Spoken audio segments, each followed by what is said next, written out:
Describe for us briefly the structure of his hedge funds. There was the Lancer Group. Tell us about that. Sure. Hedge funds are limited to very sophisticated investors who have $1 million to invest. Lauer decided to make a small group of about a half a dozen or 8 people who, and he went out and solicited customers, starting with himself and including people like Morgan Stanley or entities like Morgan Stanley. So he was an investor himself. He was an investor himself, and actually when he started, he had more money in it than anybody, and actually he continued to have more money in his hedge funds than any individual. And at the end, how much was in the hedge funds under management? About $1 billion. Over $1 billion, Yeah. a substantial portion of which was Lauer's.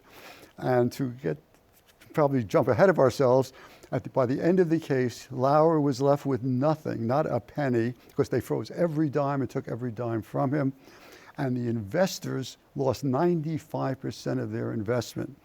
The charge by the SEC was that Lauer inflated the investments that the hedge fund made. For example, a company that was starting up, Lauer might value at $10 million because of the prospects and the history of the people involved.